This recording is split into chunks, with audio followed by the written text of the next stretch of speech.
एक दिन आएगा जब तुम अपने सारे सपने पूरे कर लोगे और इन सपनों को पूरा करते हुए जो समय बीतेगा, इस समय में तुम्हें बहुत दर्द होगा, बहुत पेन होगा और इस दर्द में तुम्हारे साथ कोई होगा नहीं। जैसे तुम्हारे पिताजी तुम्हें बहुत गालियाँ देते हैं, तुम्हारी मम्मी तुम्हें बहुत कोसती हैं, बहुत बुरा भला बोलती हैं। और जब अपने ही माँ बाप बहुत बुरा भला बोलते हैं तो बड़ा कष्ट होता है, बहुत पेन होता है। ऐसा लगता है कि हम कहाँ जाके मर जाएं। और हम सब कुछ सही करना चाहते हैं, सुधारना चाहते हैं, लेकिन अपने ही मम्मी पापा गलत बोलना शुरू करते हैं। और ये चीज़ हमें डिप्रेस कर देती है, हमें तोड़ देती है। और उनका भी बोलना सही है कि हमें इतना समय मिला, हमने कोई भी एग्ज़ाम क्रैक नहीं किया, कुछ भी उखाड़ा नहीं, पैसे कमाने लायक बने नहीं, और आज हम इतने बड़े हो गए हैं, घर में बैठे हुए हैं, बेरोज़गार हैं। तो उनको भी ये हक है बोलने का। सब कुछ अपनी जगह ठीक है, सब कुछ अपनी जगह ठीक है, लेकिन ये जो बुरा भला बर्ताव है तुम्हारे प्रति, ये बर्ताव तुम्हें आगे बढ़ाने के लिए है। इसको तुम्हें ये समझना पड़ेगा कि जब कोई तुम्हें बुरा भला बोल रहा है तो तुम्हारा मतलब ये नहीं है कि तुम आंखें बंद करके बैठ जाओ, तुम दिल को कमज़ोर बना के बैठ जाओ, तुम रोने लगो। बिना लड़े कुछ होता नहीं है। धरती में भी जब हल चलता है तभी अनाज निकलता है। और हल हल जब चलता है तो देखो कितना कष्ट होता होगा धरती माता को। उसी तरीके से हमारे भविष्य के लिए भी बहुत कठोर परिश्रम हमको करना पड़ता है। ये याद रखना कि जब हवाई जहाज उड़ रहा होगा, तुम अपने माता पिता के साथ किसी हवाई जहाज में बैठे होगे, एक शहर से दूसरे शहर जा रहे होगे, किसी धार्मिक यात्रा पे जा रहे होगे, अपने गांव जा रहे होगे, गांव से शहर आ रहे होगे। सोचो वो समय एक मिडिल से भी मिडिल क्लास वाले व्यक्ति के लिए जो जीरो पे बैठा हुआ है, वो समय लाना। तुमको क्या लगता है कि बिना गालियाँ खाए, बिना डिप्रेशन में जाए, बिना टेंशन में जाए पॉसिबल है? हम खेतों में अपने बैठे रहते हैं और हमारे ऊपर से हवाई जहाज उड़ रहा होता है। हम अपने गांव शहर में रहते हैं और हवाई जहाज की आवाज़ आती है बूं करके। तो कभी तो ये सवाल आया होगा कि हम मोबाइल फ़ोन में देखते हैं कि अच्छे अच्छे लोग एयरपोर्ट पे जा रहे हैं, हवाई जहाज में बैठ रहे हैं, तो ये समय हमारे लिए कब आएगा? ऐसे ही आ जाएगा? नहीं आएगा ऐसे। बहुत कष्ट झेलना पड़ता है, बहुत कष्ट। उन लोगों को मत देखो कि जिनके जीवन में कोई कष्ट नहीं है और वो इंजॉय कर रहे हैं लाइफ को। उनको देख के तुम ये मत सोचो कि तुम्हें भी कष्ट नहीं झेलना और तुम्हें इंजॉय करना है। तुम्हारे लिए जीवन कष्ट वाला ही बना है। ये कष्ट तुम्हें क्यों हो रहा है पता नहीं। हो सकता है आगे जीवन बहुत खराब है, इसलिए तुम्हें भगवान बहुत मजबूत बना रहा है, बहुत मजबूत। तुम्हारे साथ लाइफ टाइम तुम्हारे माता, तुम्हारी पिता, ये दोनों लोग नहीं रहेंगे। तुम्हारे साथ तुम्हारा कोई भी अपना नहीं रहेगा जीवन के अंत तक। हो सकता है तुम्हारी वाइफ रहे, हो सकता है तुम्हारा हस्बैंड रहे, हो सकता है तुम्हारे बच्चे रहे, हो सकता है मे बी, कुछ भी हो सकता है। लेकिन जितना समय है, जो समय है, उस समय को तुम गलत चीज़ों में लगा के अपने आप को बर्बाद मत करो। गलत सेंस का मतलब क्या? कि अपने दिल को तोड़ के बैठे हो, अपने दिमाग को तोड़ के बैठे हो, अपने आप को तोड़ के बैठे हो। क्यों? क्योंकि तुम्हें आंखों से निराशा दिख रही है बस। आंखें बंद करो और नई ऊर्जा के साथ काम शुरू करो। नई ऊर्जा के साथ हवाई जहाज में बैठना, नया घर बनाना, एप्पल मोबाइल फ़ोन चलाना, नई शूज़ खरीदना, नए गहने मम्मी के लिए खरीदना। मोबाइल फ़ोन में जो तुम ज़िंदगी देखते हो, जो तुम टेलीविज़न में ज़िंदगियाँ देख रहे हो कि वाह कितना अच्छा मकान है, कितना अच्छा मकान पे पेंट है, वाह यार कितनी अच्छी गाड़ी है। भले वो 10-12 लाख की गाड़ी है लेकिन इनके पास गाड़ी है। वाह यार कितने अच्छे कपड़े पहने हुए हैं। कोई कोई तुम्हारा रिश्तेदार, कोई पड़ोसी शादी में जा रहा है तो तुम उनके गेटअप को देख रहे हो कि यार इनके पास देखो कितने अच्छे अच्छे कपड़े हैं, तुम मेरे पास क्यों नहीं है, मैं क्यों ऐसी हूँ, हमारे पास कब ऐसा होगा। इन सब सवालों में उलझना छोड़ो और जो है जैसा है, जिस परिस्थिति में हो, एक्सेप्ट दिस। तुम्हें पहले एक्सेप्ट करना पड़ेगा कि तुम वाकई में, तुम्हारा स्तर बहुत ख़त्म है, बिल्कुल नीचे है, ज़मीन के नीचे धंसे हुए हो तुम। आखिरी बार कब तुमने कपड़े खरीदे, कब कब तुमने जीवन को समझा कि जीवन क्या है? आज जीवन को अच्छे से जीने का मतलब ही है कि तुम्हारे पास कुछ पैसे होने चाहिए। इतने तो पैसे होने चाहिए कि तुम अपनी आवश्यकताएं पूरी कर लो। और इतने पैसे लाने के लिए या तो तुम एक अच्छी सर्विस में लग जाओ, या फिर तुम्हारा खुद का एक अच्छा बिजनेस हो, या फिर तुम नौकरी करते रहो, कोई प्राइवेट नौकरी करो। और तुम्हें मालूम है कि ये जो समय चल रहा है, इस समय में पैसा कमाना बहुत कठिन हो चुका है। और पैसा ही हर जगह लग रहा है, चाहे वो मेडिकल सर्विस हो, चाहे तुम्हारा कोई खुद का काम हो। तुम देखो ना, तुम किसी भी सरकारी काम में जाओगे तो तुम्हें समझ में आ जाएगा। सरकारी हॉस्पिटल में जाओ, पुलिस स्टेशन में जाओ, बैंक में जाओ, कहीं भी जाओ, धक्के खाओगे। तुम्हें तुम्हारी औकात समझ में आएगी कि तुम क्या हो। तुम भले ही बहुत इंटेलिजेंट हो, भले ही बहुत नॉलेज वाले हो, लेकिन तुम्हारे कपड़े अच्छे नहीं हैं, तुम जा रहे हो कहीं, तुम्हें कोई वैल्यू नहीं करेगा।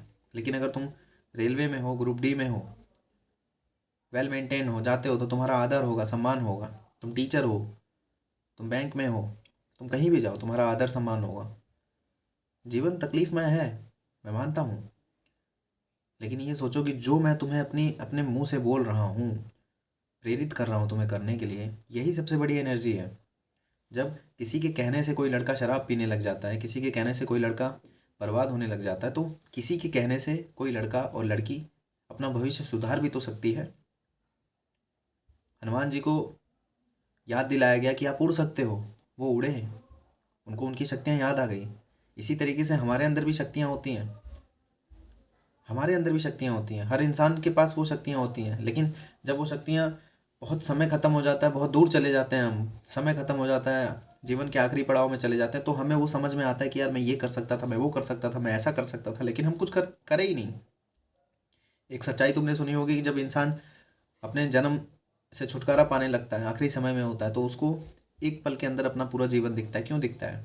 क्योंकि उस समय उसके पास समय नहीं होता, वो चाहता है कि मैं ये करूँ, उसको सारी बारीकियाँ समझ में आती हैं। आज तुम्हारे पास किताबें हैं, तुम्हारे पास एक सोर्स है, यूट्यूब है, तुम्हारे पास एक गोल है, लेकिन वो समझ नहीं आ रहा है, क्लैरिटी नहीं आ रही है कि मैं इसको कैसे फाड़ सकता हूँ, कैसे इसका तोड़ निकाल सकता हूँ।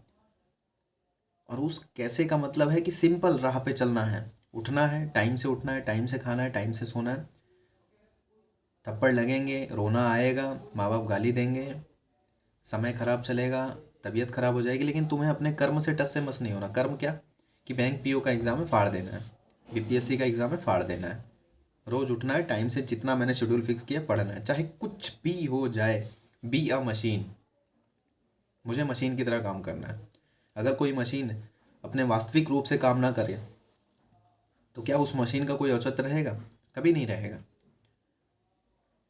कुछ प्राप्त करने के लिए तुम्हें लगातार हथौड़ा मारना पड़ेगा।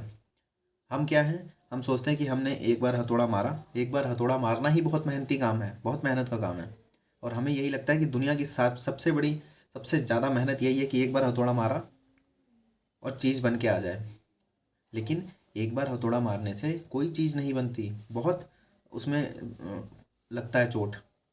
कोई भी औजार बनाया जाता है, कोई भी चीज़ बनती है, तो उस पर बहुत सारी चोटें लगती हैं, तब जाके वो काम करने लायक, वो देखने लायक बनती है। ऐसे ही हम अपने जीवन के लिए हैं, हमें अपने जीवन पे बहुत सारे हथौड़े चलाने पड़ते हैं, एक बार के करने से नहीं होता है। जैसा हमें देखने को मिलता है यूट्यूब पे, इंस्टाग्राम पे, फेसबुक पे, यार देखो इन्होंने ऐसा किया, इन्होंने ये कर लिया, तो उनके ऊपर मत जाओ, अपने ऊपर जाओ कि तुम्हारे जीवन में फेलियर लिखा है, हाँ जी लिखा है, लेकिन कब तक लिखा है? कब तक लिखा है? अगर मैं उस काम को बार बार करूँ, लगातार करूँ, तो कब तक मुझे ये हराएगा? कब तक ये मुझे मैथ हराएगी? कब तक मुझे ये रीजनिंग हराएगी? कब तक मुझे ये जीएस हराएगी? कब तक ये मुझे अंग्रेजी हराएगी? कब तक ये गरीबी मुझे हराएगी? कब तक ये पैसों का अभाव मुझे हराएगा? कब तक ये माता पिता की गालियाँ मुझे हराएंगी? कब तक मैं खुद को अपने आप को हराऊंगा? अगर मेरा मन ये कहता है मत पढ़, एक बार कहता है, दो बार कहता है, तीन बार कहता है, चार बार कहता है, लेकिन मैं अपने आप से कह रहा हूँ कि मैं पढ़ूंगा, मैं बैठूंगा, और मैं उठ के बैठ गया। रात में सोया, 12 बजे सो गया, लेकिन 4 बजे उठना है। 12 बजे सोने से पहले मैंने सोचा कि हाँ उठेंगे, लेकिन 4 बजे उठ, जैसे ही 4 बजा मेरा मन कह रहा है नहीं यार, लेकिन मैंने अपने शरीर को इंडिकेशन दिया, उठ, मुंह धो, ब्रश कर, नहा और बैठ जा। उठ, मुंह धो, ब्रश कर, नहा और बैठ जा। उठ, मुंह धो, नहा और ब्रश कर, बैठ जा। लगातार 1 दिन, 2 दिन, 3 दिन, 4 दिन, 5 दिन, 6 दिन, 7 दिन, 8 दिन, 9 दिन, 10 दिन, आदत पड़ जाएगी। फिर तुम्हारा मन खत्म, तुम्हारा आलस खत्म, तुम्हारा बेकार समय खत्म, तुम आगे बढ़ना शुरू हो जाओगे। लेकिन वो कठोर समय 10 दिन, 12 दिन, 20 दिन, 1 महीना बहुत लंबा चलता है, उसको सहना पड़ता है। उस सहने की क्षमता ही मैं तुम्हें अपने शब्दों के जरिए तुम्हारे अंदर डाल रहा हूँ कि क्षमता अपने अंदर की बढ़ाओ, पेन झेलने की, थप्पड़ खाने की, सुनने की, दर्द को झेलने की।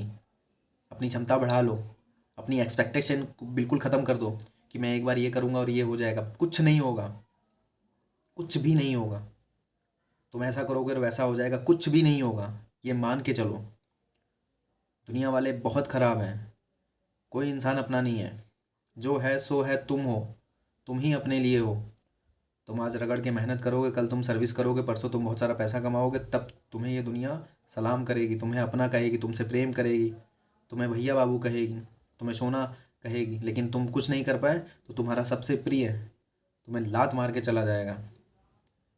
ऐसा होता है। लड़के की नौकरी नहीं लगी, लड़की निकल गई, तो उसने प्रेम किससे किया? लड़के से या नौकरी से? नौकरी से। हर इंसान नौकरी से प्रेम करता है, हर इंसान पैसे से प्रेम करता है। सच्चा इंसान इस दुनिया में बहुत कम है, बहुत कम। तुमको क्या लगता है तुम्हें कोई सच्चा इंसान मिल जाएगा? पॉसिबल ही नहीं है। ये तो पैसा, ये जो नौकरी है, इसके बल पे तुम्हें हो सकता है कोई अच्छा इंसान मिल जाए। बहुत नसीब वालों को मिलता है, जैसा वो है वैसा ही उसको कोई मिल जाए, नहीं है। लेकिन इसका मतलब ये नहीं कि हम अपने जीवन को ख़त्म कर दें।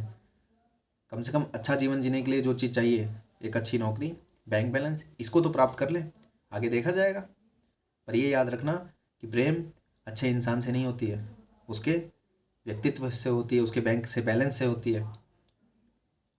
आज एक लड़के को शादी के लिए अगर ढूंढा जाता है तो लड़की का बाप क्या देखता है? भैया कितना कमाते हो, भैया कितना बैंक बैलेंस है, भैया कितनी ज़मीन है, तुम्हारा घर कहाँ है। अगर लड़के का घर नहीं है, लड़के का बैंक बैलेंस नहीं है, तो लड़का खराब है।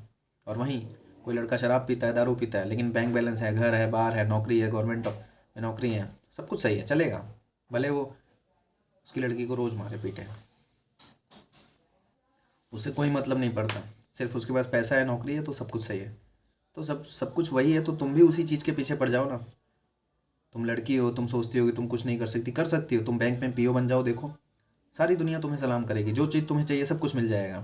तुम लड़के हो, तुम भले ही बिल्कुल गरीब व्यक्तित्व के इंसानों की बिल्कुल एकदम निम्न स्तर पे हो, तुम्हारे पास खुद की ज़मीन भी नहीं है, माता पिता दूसरे की ज़मीन पे खेती करते हैं, लेकिन एक बार सर्विस निकालो ना, रेलवे ग्रुप डी ही निकाल लो, दुनिया कैसे सुधर जाएगी तुम्हारी ये तुम्हें समझ ही नहीं आएगा। लेकिन उसके लिए तुम्हें एकाग्र होना पड़ेगा, अपने समय को समझना पड़ेगा, अपनी तकलीफ़ों को इग्नोर करना पड़ेगा। होने दो तकलीफ़ें, याद करो तुम्हारी शक्ति, तुम कर सकते हो यार, तुम कर सकते हो। सिर्फ हारने की आदत डालो कि तुम्हें हारना ही है। दुनिया सिखाती है ना कि जीतने के लिए करो, तुम हार नहीं सकते हो। तुम एक बार ये करोगे और तुम्हें मिल जाएगा। मैं कहता हूँ एक बार करोगे कुछ नहीं मिलेगा, तुम्हें 1000 बार फेल होने की क्षमता अपने अंदर लानी पड़ेगी। तुम्हें मशीन की तरह काम करना पड़ेगा। तुम्हें एक चीज़ को 10 बार, 1000 बार, 100 बार करने की क्षमता अपने अंदर पैदा करनी पड़ेगी। और फिर देखो ये दुनिया तुम्हारे लिए बदल जाएगा सब कुछ। भगवान तुम्हें खुद से देने के लिए आएंगे कि ले बेटा, किस मिट्टी का बना है यार तू, कोई नहीं ऐसा मिलता, लेकिन तू कहाँ से आया है। उस समय तुम कहना कि मुझे कोई इंसान मिला था जिसने मुझे बताया कि हार हार में ही असली ज़िंदगी छुपी है। अगर तुम हारने की क्षमता अपने अंदर बना लोगे और रोज़ हारना सीख जाओगे, रोज़, हार से भागना नहीं है कि स्केप कर लिया, पढ़ाई में मन नहीं लगा तो भागे। पढ़ाई में मन नहीं लग रहा, वो हार है, उसको एक्सेप्ट करो और उससे लड़ जाओ, और फिर देखो ज़िंदगी बदलेगी। घर, गाड़ी, इज्जत, शोहरत सब चाहिए, सब मिलेगा। तुम नहीं चाहते कि हवाई जहाज में अपने माता पिता के साथ घूमो, तुम नहीं चाहते अपनी गाड़ी में अपने माता पिता के साथ घूमो, तुम नहीं चाहते कि तुम्हारा खुद का घर हो, लोग आए, दोस्त आए, परिवार आए, रिश्तेदार आए, तुम्हारे घर में बैठें, तुम्हारा घर देखें। भले तुम्हारा घर छोटा सा हो, लेकिन तुम्हारा किचन देखें, तुम्हारा बेडरूम देखें, तुम्हारा टीवी देखें, यार देखो कितना अच्छा है, बढ़िया है। करोगे ना? आज अभी इसी वक्त से करोगे ना? अपने अंदर की शक्ति पहचानोगे ना? हाँ, पहचानोगे। मिलता हूँ कल फिर दोबारा, फिर एक नई वीडियो के साथ। Thank you very much.